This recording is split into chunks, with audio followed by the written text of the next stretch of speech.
जिनका पूरा जीवन भारत माता के लिए समर्पित था, स्वदेश और स्वधर्म के लिए जिन्होंने अपना जीवन समर्पित किया, जिन्होंने घास की रोटी खानी मंजूर की, लेकिन विधर्मियों के सामने झुकना कभी मंजूर नहीं किया, उन राष्ट्र नायकों में महाराणा प्रताप का नाम आता है, छत्रपति शिवाजी महाराज का नाम आता है, गुरु गोविंद सिंह जी महाराज का नाम आता है।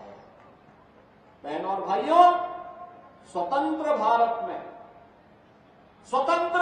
में इन राष्ट्र नायकों का आदर्श हम सबकी एक प्रेरणा है और वही प्रेरणा के बल पर हम लोग कुछ कर पाते हैं।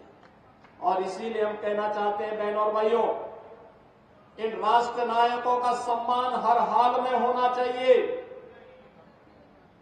जो लोग इन राष्ट्र नायकों को सम्मान नहीं दे सकते, वे किसी मानसिक विकृति के शिकार हैं और उनके उपचार की आवश्यकता है,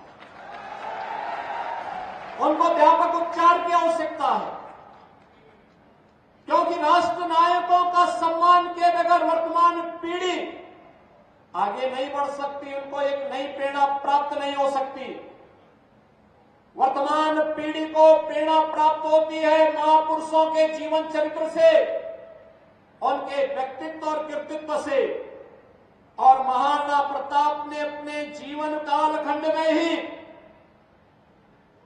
मेवाड़ राजवंश से जुड़े हुए वे सभी क्षेत्र जिन्हें कभी अकबर ने हड़पने की कुत्सित चेष्टा की थी, उन्हें वापस लेकर के अकबर को भी घुटने टेकने के लिए मजबूर कर दिया था। और इसीलिए तो हम कहते हैं कि नायक तो महाराणा है, महाराणा, अकबर नायक नहीं हो सकता। नायक छत्रपति शिवाजी महाराज हैं, जिन्होंने औरंगजेब को घुटने टेकने के लिए मजबूर किया और घुटते घुटते बेमौत मरने के लिए मजबूर कर दिया था। इसलिए नायक छत्रपति शिवाजी महाराज हैं, औरंगजेब नहीं हो सकता। बहनों और भाइयों, जो सनातन धर्म को नष्ट करने के लिए आए हो, जिन्होंने भारत की धर्म और संस्कृति को नष्ट करने का कुत्सित प्रयास किया हो, जिन्होंने भारत की सनातन परंपरा को रौंदने के लिए तमाम षड्यंत्र किए हो, वे भारत के राष्ट्र नायक नहीं हो सकते।